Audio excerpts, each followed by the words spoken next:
എല്ലാവർക്കും ലിജോസ് വേൾഡിൻ്റെ പുതിയൊരു വീഡിയോയിലേക്ക് സ്വാഗതം. ഇന്നത്തെ വീഡിയോയിൽ സംസാരിക്കുന്നത് നമുക്കുണ്ടാകുന്ന നടുവേദന അല്ലെങ്കിൽ ബാക്ക് പെയിൻ പ്രഗ്നൻസിയുടേതാണോ പീരിയഡ്സിൻ്റെതാണോ എന്ന് എങ്ങനെ വേർതിരിച്ചറിയാം എന്നതിനെ പറ്റിയിട്ടാണ്. സ്ത്രീകൾക്ക് പലപ്പോഴും ഉണ്ടാകുന്ന ഒരു ഡിസ്കംഫേർട്ടാണ് നടുവേദന എന്ന് പറയുന്നത്. പലപ്പോഴായി കൂടുതൽ നേരം നമുക്ക് ഉണ്ടാകാം, കുറേ നേരം നിൽക്കുമ്പോൾ നമുക്ക് നടുവേദന അനുഭവപ്പെടാം. അങ്ങനെ പല രീതിക്ക് സ്ത്രീകൾക്ക് ബാക്ക് പെയിൻ ഉണ്ടാവാനായിട്ട് ചാൻസ് ഉണ്ട്. ചില ആളുകൾക്കൊക്കെ ഓവുലേഷൻ കഴിഞ്ഞതിന് ശേഷം തന്നെ ബാക്ക് പെയിൻ സ്റ്റാർട്ട് ചെയ്യും. ചിലർക്ക് പീരിയഡ്സ് ആവുന്നതിന് 2-3 ദിവസം മുമ്പ് തന്നെ സ്റ്റാർട്ട് ചെയ്യും. എന്നാൽ പ്രഗ്നൻ്റ് ആകുന്ന പല സ്ത്രീകൾക്കും പ്രഗ്നൻസിയുടെ സ്റ്റാർട്ടിംഗ് സ്റ്റേജിൽ തന്നെ ഉണ്ടാകുന്ന ഒരു ഡിസ്കംഫർട്ടാണ് ഈ നടുവേദന എന്ന് പറയുന്നത്. അപ്പോൾ ഇത് പീരിയഡ്സിൻ്റെതാണോ പ്രഗ്നൻസിയുടേതാണോ എന്ന് നമുക്ക് എളുപ്പത്തിൽ വേർതിരിച്ചറിയാനായിട്ട് സാധിക്കും. അതെങ്ങനെയാണെന്ന് നമുക്ക് നോക്കാം. ഡീറ്റെയിൽഡ് ആയിട്ട് വീഡിയോ നമുക്ക് സ്റ്റാർട്ട് ചെയ്യാം കേട്ടോ. ഒരുപാട് പേര് നമ്മുടെ ചാനൽ ഫോളോ ചെയ്തിട്ട് കൺസീവ് ആയിട്ടുണ്ട്. അവരുടെയൊക്കെ സക്സസ് സ്റ്റോറീസ് കാണാൻ വേണ്ടിയിട്ട് ചാനൽ വിസിറ്റ് ചെയ്തതിന് ശേഷം കമ്മ്യൂണിറ്റി ടാബ് നോക്കുക. അതിൽ നിങ്ങളുടേതായിട്ടുള്ള സെയിം ഹെൽത്ത് കണ്ടീഷൻസ് ഉള്ള ആളുകൾ എന്തൊക്കെ ടിപ്സാണ് ഫോളോ ചെയ്തതെന്ന് നിങ്ങൾക്ക് മനസ്സിലാക്കാനായിട്ട് സാധിക്കും. അതിൽ നിങ്ങൾക്ക് യൂസ്ഫുൾ ആണെന്ന് തോന്നുന്ന തരത്തിലുള്ള ടിപ്സ് ഫോളോ ചെയ്യാനായിട്ട് നോക്കുക കേട്ടോ. ഒരിക്കലും ഡോക്ടറുടെ ട്രീറ്റ്മെൻറ്റിന് പകരമായിട്ടുള്ളതല്ല നമ്മുടെ ചാനലിലുള്ള ടിപ്സ് ഒന്നും തന്നെ. ഡോക്ടറുടെ ട്രീറ്റ്മെൻറ്റിനോടൊപ്പം ലൈഫ് സ്റ്റൈൽ ഇതുപോലുള്ള ചേഞ്ചസ് കൊണ്ടുവരികയാണെങ്കിൽ നിങ്ങൾക്ക് വേഗത്തിൽ കൺസീവ് ആകാനായിട്ട് അത് ഹെൽപ്പ് ചെയ്യും കേട്ടോ. ഏറ്റവും ആദ്യം പീരിയഡ്സ് ആവുന്നതിന് മുൻപുള്ള നടുവേദന എങ്ങനെയാണെന്ന് നമുക്ക് നോക്കാം. പീരിയഡ്സിൻ്റെ സമയത്ത് ഒരു 3-4 ദിവസമൊക്കെ മുമ്പ് പലർക്കും നടുവേദന സ്റ്റാർട്ട് ചെയ്യാറുണ്ട്. അതിനുശേഷം പിന്നീട് ഫ്ലോ ഒക്കെ വരുമ്പോഴാണ് നമുക്ക് നടുവേദന ഒന്ന് കുറവ് കിട്ടുന്നത്. എന്തുകൊണ്ടാണ് പീരിയഡ്സ് ആവുന്നതിന് മുൻപ് നടുവേദന ഉണ്ടാകുന്നതെന്ന് നമുക്ക് നോക്കാം. നമ്മൾ പ്രഗ്നൻ്റ് ആകാനായിട്ട് പ്രിപ്പയർ ആകുന്ന സമയത്ത് ഓവുലേഷൻ കഴിഞ്ഞതിന് ശേഷം നമ്മുടെ ആ ഒരു എൻഡോമെട്രിയൽ ലൈനിങ് ഒക്കെ കൃത്യമായിട്ട് തിക്കണായിട്ടുണ്ടാകും. അതുപോലെ തന്നെ യൂട്രസ് പ്രഗ്നൻസിക്ക് വേണ്ടിയിട്ടും പ്രിപ്പയർ ആയിട്ടുണ്ടാകും. അതിനുശേഷം നമ്മളിപ്പോൾ പ്രഗ്നൻ്റ് അല്ലെങ്കിൽ എൻഡോമെട്രിയൽ ലൈനിങ് അവിടെ ഷെഡായിട്ട് പുറത്തേക്ക് പോകണം. അതിന് നമ്മുടെ ശരീരത്തിൽ ഒരു കോൺട്രാക്ഷൻ ഉണ്ടാക്കണം. ഈ കോൺട്രാക്ഷൻ്റെ ആ ഒരു പ്രോസസ്സ് നടക്കുന്നത് കൊണ്ടാണ് പലർക്കും പീരിയഡ്സ് ആകുന്നതിന് മുൻപ് തന്നെ ഒരു ഡിസ്കംഫേർട്ട് നടുവിൻ്റെ ഭാഗത്തൊക്കെ ഫീൽ ചെയ്യുന്നത് കേട്ടോ. ഈ കോൺട്രാക്ഷൻസ് കൃത്യമായിട്ട് നമ്മുടെ ഉണ്ടാകുന്ന ശരീരഭാഗം ലോവർ അബ്ഡമനും അതുപോലെ ലോവർ ബാക്കിൻ്റെ പോർഷനാണ്. അതിനുശേഷം നമുക്ക് പീരിയഡ്സ് ആയി കഴിയുമ്പോഴേക്കും മൊത്തത്തിൽ ഇതങ്ങടെ ക്ലിയർ ആയി പോകാനായിട്ടാണ് ചാൻസ് കൂടുതൽ കേട്ടോ. ഏകദേശം നിങ്ങൾക്ക് പീരിയഡ്സ് ആകുന്ന സമയത്തുണ്ടാകുന്ന നടുവേദനയാണെന്നെങ്കിൽ ഇത് പീരിയഡ്സ് ആ ഒരു ഡിസ്കംഫർട്ട് നമുക്ക് തുടങ്ങി 2 ദിവസത്തിനകത്ത് തന്നെ നമുക്ക് പീരിയഡ്സ് ഉണ്ടാകും. എന്നാൽ നേരെ മറിച്ച് ഇത് കൂടുതലായിട്ട് മുൻപോട്ടേക്ക് പോവുകയാണെങ്കിലാണ് നമ്മളൊന്ന് പ്രഗ്നൻസി ടെസ്റ്റ് ചെയ്ത് നോക്കുന്ന ഒരു സിറ്റുവേഷൻ അവിടെ വരേണ്ടത് കേട്ടോ. ഈ ഡിസ്കംഫേർട്ട് വന്നു കഴിഞ്ഞാൽ 2-3 ഡേയ്സിനകത്ത് നമുക്ക് ബ്ലീഡിങ് ഉണ്ടാകും. ചില ആളുകൾക്കൊക്കെ 2-3 ഡേയ്സ് കഴിഞ്ഞിട്ടും ആ ഒരു ഫ്ലോ ഉണ്ടാകുന്ന സമയത്തും ഈ ഒരു വേദന ഡിസ്കംഫേർട്ടൊക്കെ ഉണ്ടായിട്ട് ബ്ലീഡിങ് കംപ്ലീറ്റ് ആയിട്ട് സ്റ്റോപ്പ് ആയി കഴിഞ്ഞ് കഴിഞ്ഞാൽ മാത്രമേ നമുക്ക് ആ ഒരു റിലീഫ് ആ പെയിനിൽ നിന്ന് കിട്ടുള്ളൂ കേട്ടോ. കാരണം ചില സ്ത്രീകൾക്ക് എന്ന് പറയുന്നത് 7 ഡേയ്സ് ഫുള്ളും ബ്ലീഡിങ് ഉണ്ടാവാറുണ്ട്. അങ്ങനെയുള്ളവർക്ക് ഈ ഡിസ്കംഫേർട്ട് കണ്ടിന്യൂസ് ആയിട്ട് 7 ഡേയ്സ് ഉണ്ടാകാനായിട്ട് ചാൻസ് ഉണ്ട്. പക്ഷേ ആ ഡിസ്കംഫർട്ട് ആ ബ്ലീഡിങ് കംപ്ലീറ്റ് ആയിട്ട് തീർന്നിട്ടും പിന്നെ നിങ്ങൾക്ക് ഇതുപോലെ നടുവിൻ്റെ ഭാഗത്ത് വേദന ഉണ്ടാവുന്നുണ്ടെങ്കിൽ ഡോക്ടറെ കാണണം. എന്തെങ്കിലും ഹോർമോണൽ ഇഷ്യൂസ് കൊണ്ടൊക്കെയാണോ ഇങ്ങനെ സംഭവിക്കുന്നതെന്ന് മനസ്സിലാക്കണം കേട്ടോ. ഇനി പ്രഗ്നൻസി ആകുന്ന സമയത്തുണ്ടാകുന്ന നടുവേദന എങ്ങനെയാണെന്ന് നമുക്ക് നോക്കാം. ഇംപ്ലാന്റേഷൻ നമുക്ക് അവിടെ സക്സസ്ഫുൾ ആകുന്നത് ഓവുലേഷൻ കഴിഞ്ഞിട്ട് 6th ഡേയ്സ് മുതലാണ്. നിങ്ങൾ ഇംപ്ലാന്റേഷന് വേണ്ടിയിട്ട് ബോഡി പ്രിപ്പയർ ആയിട്ടുണ്ട്, ഫെർട്ടിലൈസേഷൻ കൃത്യമായിട്ട് നടന്നിട്ടുണ്ടെങ്കിൽ ഓവുലേഷൻ കഴിഞ്ഞിട്ട് 6 മുതൽ 12 ദിവസത്തിനകത്താണ് നിങ്ങൾക്ക് ഇംപ്ലാന്റേഷൻ നടക്കാനായിട്ട് ഏറ്റവും കൂടുതൽ ചാൻസ്. ഒരു 9ാമത്തെയും 10ാമത്തെയും ദിവസമൊക്കെ മാക്സിമം ആ ഒരു ടൈമിൽ നമുക്ക് അവിടെ ഇംപ്ലാന്റേഷൻ നടന്നിട്ടുണ്ടാകും. ഇംപ്ലാന്റേഷൻ എന്നൊരു പ്രോസസ്സിൻ്റെ വീഡിയോസൊക്കെ ആനിമേറ്റഡ് വീഡിയോസൊക്കെ കണ്ടവർക്ക് മനസ്സിലായിട്ടുണ്ടാകും. ഇത് നമ്മുടെ യൂട്രസിനകത്തേക്ക് പറ്റിപ്പിടിക്കുന്നതിന് മുൻപ് അതിന് കംഫർട്ടബിൾ ആയിട്ടുള്ള ഒരു പൊസിഷൻ കണ്ട് അവിടുത്തെ കുറച്ച് ടിഷ്യൂസൊക്കെ ഒന്ന് റിമൂവ് ചെയ്തിട്ടാണ് ഇത് ഇംപ്ലാന്റ് ആവുന്നത്. നമ്മുടെ ശരീരത്തിലോട്ട് ഒരു കാര്യം ഒന്ന് പറ്റിപ്പിടിക്കാനായിട്ട് തുടങ്ങുമ്പോഴേക്കും അവിടെയും നമുക്കൊരു ഡിസ്കംഫേർട്ട് ഫീൽ ചെയ്യാനായിട്ട് ചാൻസ് ഉണ്ട്. കാരണം ആ ടിഷ്യൂസൊക്കെ ഒന്ന് റിമൂവ് ആക്കി കഴിയുമ്പോൾ അതുപോലെ തന്നെ ഇംപ്ലാന്റ് ആകുന്ന സമയത്തും ചെറിയൊരു ഡിസ്കംഫേർട്ട് നമുക്ക് അവിടെ വയറിൻ്റെ ഭാഗത്ത് ഫീൽ ചെയ്യാം. ഇതേ വ്യത്യാസം തന്നെയാണ് നമുക്ക് തൊട്ട് പുറകിലുള്ള നടുവിൻ്റെ ഭാഗത്തും ഫീൽ ചെയ്യുന്നത് കേട്ടോ. ഈ ഒരു പ്രഷർ എഫക്റ്റാണ് നമുക്ക് ഉണ്ടാകുന്നത്. രണ്ടാമത്തെ സിറ്റുവേഷൻ എന്ന് പറയുന്നത് നമുക്ക് ശരീരത്തിൽ റിലാക്സിൻ ഹോർമോൺ ഇൻക്രീസ് ആകാറുണ്ട്. ഈ റിലാക്സിൻ ഹോർമോണാണ് യൂട്രസ് സ്ട്രെച്ച് ആകുന്ന സമയത്ത് ആ ഒരു സ്ട്രെച്ച് ആകാൻ വേണ്ടിയിട്ടുള്ള ഒരു കംഫർട്ട് ആയിട്ടുള്ള ഒരു വേ അവിടെ ഒരുക്കുന്നത്. ഇത് ഓപ്പൺ ആകുന്ന ഇതിൽ കോൺട്രാക്ഷൻസ് ഉണ്ടാകുന്ന സമയത്ത് ഇത് റിലാക്സിൻ ഹോർമോൺ ഇൻക്രീസ് ആവുന്ന സമയത്ത് നമ്മുടെ യൂട്രസ് എക്സ്പാൻഡ് ആവാനായിട്ട് തുടങ്ങുന്നു. അതിൻ്റെ ആ ഒരു മർദ്ദം അല്ലെങ്കിൽ ഒരു പ്രഷർ നേരെ പുറകിലുള്ള ശരീരഭാഗത്തോട്ട് എത്തുമ്പോഴേക്കും നിങ്ങൾക്ക് കണ്ടിന്യൂസ് ആയിട്ട് നടുവിൻ്റെ ഭാഗത്തും ഇതുപോലുള്ള വേദനകൾ ഉണ്ടാകാം കേട്ടോ. മൂന്നാമത്തെ റീസൺ ആണ് പ്രൊജസ്ട്രോൺ ഹോർമോണിൻ്റെ ഇൻക്രീസ് വരുന്നത്. പ്രൊജസ്ട്രോണും പല സമയത്തും പലതരത്തിലുള്ള ഡിസ്കംഫേർട്ടും നമുക്ക് ഉണ്ടാകാറുണ്ട്. പ്രൊജസ്ട്രോണിൻ്റെ ഭാഗത്ത് ഡയറക്റ്റ് ആയിട്ട് നമുക്ക് ബാക്ക് പെയിൻ ഉണ്ടാക്കി തന്നില്ലെങ്കിലും പ്രൊജസ്ട്രോൺ മൂലമുണ്ടാകുന്ന മറ്റു പല ഡിസ്കംഫേർട്ടും നമുക്ക് ബാക്ക് പെയിൻ ഉണ്ടാക്കി തരുന്നു. ഫോർ എക്സാമ്പിൾ നമുക്ക് ഗ്യാസിൻ്റെ ബുദ്ധിമുട്ട് നന്നായിട്ട് കൂടാറുണ്ട് പ്രഗ്നൻ്റ് ആകുന്ന സമയത്ത്. അതിൻ്റെ ഭാഗമായിട്ട് മുതുകിൻ്റെ പോർഷനിൽ, അതായത് ഏറ്റവും ലോവർ പോർഷനിലല്ല, നമ്മുടെ നടുവിൽ ഏറ്റവും മുകളിലുള്ള പോർഷനിൽ നിങ്ങൾക്ക് വേദന അനുഭവപ്പെടാനായിട്ട് ചാൻസ് ഉണ്ട്. ഗ്യാസ് വന്ന് കൂടുതലായിട്ട് തിങ്ങുമ്പോഴാണ് ഇതുപോലുള്ള നേരെ പുറകിലുള്ള, നമ്മുടെ നെഞ്ചിൻ്റെ നേരെ പുറകിലുള്ള പോർഷനിൽ നമുക്ക് ഇതുപോലെ ഡിസ്കംഫർട്ട് ഉണ്ടാകുന്നത്. രണ്ടാമത്തെ HCGയുടെ ഇൻക്രീസ് കൊണ്ടുണ്ടാവുന്നതാണ് കോൺസ്റ്റിപ്പേഷൻ എന്ന് പറയുന്നത്. കോൺസ്റ്റിപ്പേഷൻ നമുക്ക് മോഷൻ പോകാത്ത സിറ്റുവേഷൻ, 2-3 ദിവസമൊക്കെ ആയിട്ട് കണ്ടിന്യൂസ് ആയിട്ട് മോഷൻ പോകാത്തൊരവസ്ഥ നിങ്ങൾക്കുണ്ടെങ്കിൽ അത് നടുവിൻ്റെ ഭാഗത്തും വേദനയായിട്ട് നമുക്ക് ഉണ്ടാകും.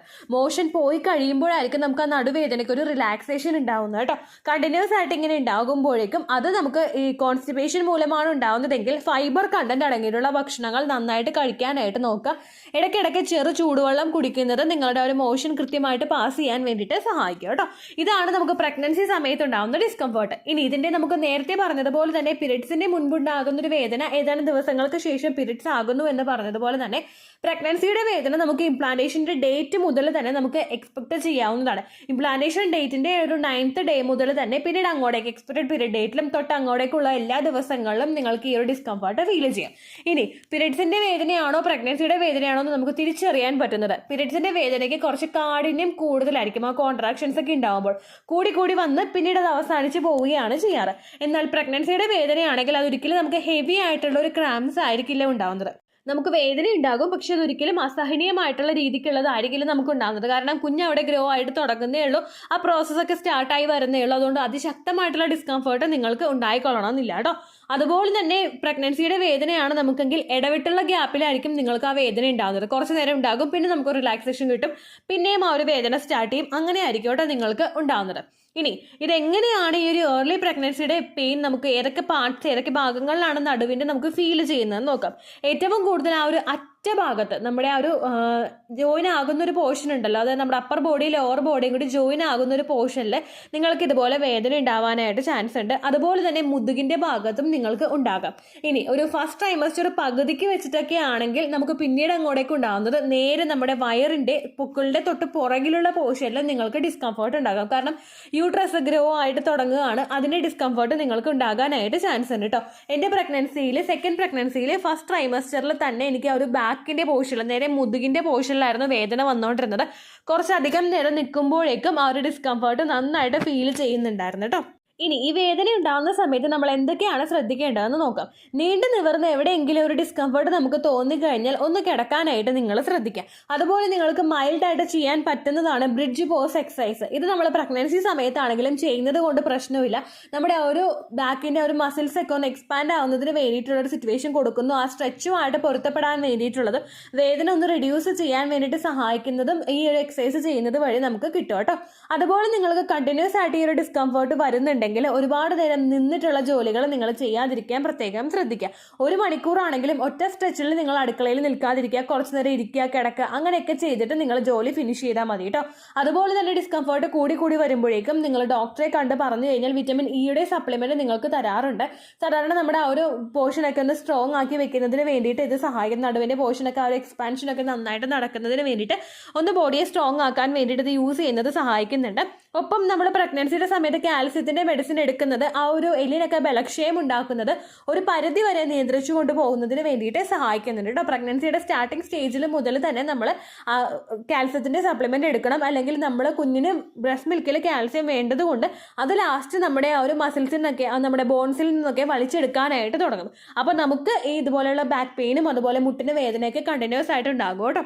അടുത്ത നമ്മൾ ശ്രദ്ധിക്കേണ്ട കാര്യം, ചില ആളുകൾ ഓവുലേഷൻ കഴിഞ്ഞതിന് ശേഷം പെട്ടെന്ന് തന്നെ ഇത്തരത്തിലുള്ള നടുവേദനയൊക്കെ തുടങ്ങുമ്പോഴേക്കും അത് അവരുടെ ഡേ ടു ഡേ ലൈഫിനെ അഫക്റ്റ് ചെയ്യുന്നു എന്ന് വിചാരിച്ചിട്ട് പെയിൻ കില്ലേഴ്സ് യൂസ് ചെയ്യുന്നവരുണ്ട്. അതുപോലെ തന്നെ നമ്മുടെ ആ ഒരു നീർക്കെട്ട്, നടുവിന് നീർക്കെട്ടൊക്കെ ആണെന്ന് വിചാരിച്ചിട്ട് അതൊക്കെ റിഡ്യൂസ് ചെയ്യാൻ വേണ്ടിയിട്ട് ഡോക്ടറുടെ നിർദ്ദേശമില്ലാതെ ഓൾറെഡി കിട്ടിയ പ്രിസ്ക്രിപ്ഷൻ അനുസരിച്ചിട്ട് മെഡിസിൻ മേടിച്ച് ഉപയോഗിക്കുന്നവരുണ്ട്.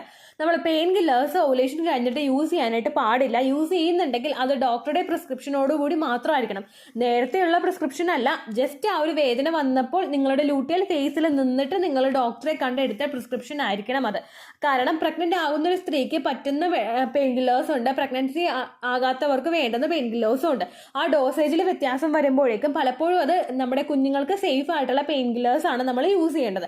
അതുകൊണ്ട് എപ്പോഴും ഡോക്ടറുടെ നിർദ്ദേശപ്രകാരം മാത്രം നിങ്ങൾ പെയിൻ കില്ലേഴ്സ് യൂസ് ചെയ്യുക. ചെറു ചൂടുവെള്ളം വെച്ചിട്ട് നമ്മൾ ഇടയ്ക്കിടയ്ക്ക് കുളിക്കുന്നത്, നമ്മൾ കുളിക്കുന്ന സമയത്ത് ചെറു ചൂടുവെള്ളം ഇട്ട് കുളിക്കുന്നത് നമുക്ക് ആ ഒരു വേദന റിഡ്യൂസ് ചെയ്യാൻ വേണ്ടിയിട്ട് സഹായിക്കും കേട്ടോ. ഇത്രയേ ഉള്ളൂ വീഡിയോ. യൂസ്ഫുൾ ആയി കാണുമെന്ന് വിശ്വസിക്കുന്നു. യൂസ്ഫുൾ ആവുന്നുണ്ടെങ്കിൽ ലൈക്ക് ചെയ്യുക, ഫ്രണ്ട്സിനൊക്കെ ഷെയർ ചെയ്ത് കൊടുക്കുക കേട്ടോ. എന്തെങ്കിലും സംശയം ഉണ്ടെങ്കിൽ നിങ്ങൾ കമൻസിൽ ചോദിക്കുക. പണ്ടത്തെ വീഡിയോയ്ക്ക് കമൻസ് ഇടുന്നവർക്ക് റിപ്ലൈ ലഭിക്കുന്നില്ലെങ്കിൽ ലേറ്റസ്റ്റ് ആയിട്ട് ഞാൻ ഏത് വീഡിയോ ആണ് അപ്ലോഡ് ചെയ്യുന്നത് അതിന് താഴെ കമൻറ്റ് ഒന്ന് കോപ്പി പേസ്റ്റ് ചെയ്യാനായിട്ട് ശ്രദ്ധിക്കുക കേട്ടോ. അതുപോലെ ഓവുലേഷൻ ഡേറ്റ് കാൽക്കുലേറ്റ് ചെയ്ത് തരാനായിട്ട് റിക്വസ്റ്റ് ചെയ്യുന്ന ആളുകൾ എത്രയാണോ സൈക്കിൾ ലെങ്ത് അത് മെൻഷൻ ചെയ്യാനായിട്ട് ശ്രദ്ധിക്കുക. സൈക്കിൾ ലെങ്ത് എന്നതുകൊണ്ട് ഉദ്ദേശിച്ചത് ഓരോ മാസവും എത്ര ദിവസം കൂടുമ്പോഴാണോ ബ്ലീഡിങ് വരുന്നത് അതാണ് സൈക്കിൾ ലെങ്ത്. കഴിഞ്ഞ മാസം ഒരു 8-ാം തീയതിയാണ് ബ്ലീഡിങ് ആയതെങ്കിൽ ഈ മാസം 6-ാം തീയതിയാണ് ബ്ലീഡിങ് ആയതെങ്കിൽ കഴിഞ്ഞ മാസം 8-ാം തീയതി മുതൽ ഈ മാസം 6-ാം തീയതി വരെ എത്ര ദിവസമുണ്ടോ അത് കാലണ്ടറിൽ എണ്ണി തിട്ടപ്പെടുന്നതാണ് നിങ്ങളുടെ സൈക്കിൾ ലെങ്ത്. സൈക്കിൾ ലെങ്ത് നമ്മൾ കൃത്യമായിട്ട് കാൽക്കുലേറ്റ് ചെയ്യുകയാണെങ്കിൽ ഓവുലേഷൻ ഡേറ്റ് എളുപ്പത്തിൽ കണ്ടുപിടിക്കാൻ വേണ്ടിയിട്ട് ഒരുപാട് ആപ്ലിക്കേഷൻസും ഒരുപാട് ഓൺലൈൻ ആയിട്ടുള്ള വെബ്സൈറ്റുകളും ഇന്ന് നമുക്ക് അവൈലബിൾ ആണ്. പ്ലേ സ്റ്റോറിൽ പോയിട്ട് ഓൺലൈൻ ഓവുലേഷൻ ട്രാക്കർ എന്ന് ടൈപ്പ് ചെയ്ത് കഴിഞ്ഞാൽ നിങ്ങൾക്ക് അതുമായിട്ട് ബന്ധപ്പെട്ടിട്ടുള്ള ആപ്ലിക്കേഷൻസ് കിട്ടും. അത് പറ്റുന്നില്ല എങ്കിൽ ഗൂഗിളിൽ പോയിട്ട് ഓൺലൈൻ ഓവുലേഷൻ കാൽക്കുലേറ്റർ എന്ന് ടൈപ്പ് ചെയ്ത് കഴിഞ്ഞാൽ അതുമായിട്ട് ബന്ധപ്പെട്ടിട്ടുള്ള വെബ്സൈറ്റുകൾ നിങ്ങൾക്ക് കിട്ടും. അതിൽ നിങ്ങളുടെ ലാസ്റ്റ് മന്തിലെ മെൻസ്ട്രേഷൻ്റെ ഡേറ്റും ഒപ്പം ഞാൻ ഈ പറഞ്ഞ രീതിക്ക് നിങ്ങൾ കാൽക്കുലേറ്റ് ചെയ്യുന്ന സൈക്കിൾ ലെങ്ത്തും എൻ്റർ ചെയ്ത് കൊടുക്കുകയാണെങ്കിൽ നിങ്ങൾക്ക് കൃത്യമായിട്ട് ഓവുലേഷൻ ഡേറ്റ് കണ്ടുപിടിക്കാനായിട്ട് സാധിക്കും. ഫെർട്ടൈൽ ടൈം പീരീഡും നിങ്ങൾക്ക് കിട്ടും. അതായത് എത്ര ദിവസം മുതൽ കോൺടാക്ട് ചെയ്ത് തുടങ്ങിക്കഴിഞ്ഞാൽ നിങ്ങൾ പ്രഗ്നൻ്റ് ആകും എന്നുള്ളൊരു ഡേറ്റും നിങ്ങൾക്ക് പ്രോപ്പറായിട്ട് കിട്ടും കേട്ടോ. ഇത് കാൽക്കുലേറ്റ് ചെയ്യുന്ന സമയത്ത് സൈക്കിൾ ലെങ്ത് കാൽക്കുലേറ്റ് ചെയ്യുന്ന സമയത്ത് നിങ്ങളുടെ ആ ഒരു കലണ്ടറിൽ നോക്കി തന്നെ നിങ്ങൾ കാൽക്കുലേറ്റ് ചെയ്യുക. പല മാസങ്ങളിലും 30-31 ദിവസമുണ്ട്, അതുകൊണ്ടാണ് അങ്ങനെ പറഞ്ഞത്. ഒപ്പം നിങ്ങൾക്ക് ബ്ലീഡിങ് തുടങ്ങിയ ദിവസത്തിന് വേണം നിങ്ങൾ ഡേ 1 ആയിട്ട് എടുക്കാൻ വേണ്ടിയിട്ട്. സ്പോട്ടിങ് തുടങ്ങിയ ദിവസത്തിനെ, അതായത് ചെറുതായിട്ട് ഡിസ്ചാർജ് പോയി തുടങ്ങിയ ദിവസത്തിനെ നിങ്ങൾ കൺസിഡർ ചെയ്യേണ്ട ആവശ്യം ഇല്ല കേട്ടോ. അപ്പോൾ ഇത്രയേ ഉള്ളൂ വീഡിയോ. അടുത്തൊരു വീഡിയോ ആയിട്ട് നമുക്ക് വീണ്ടും കാണാം. ബൈ.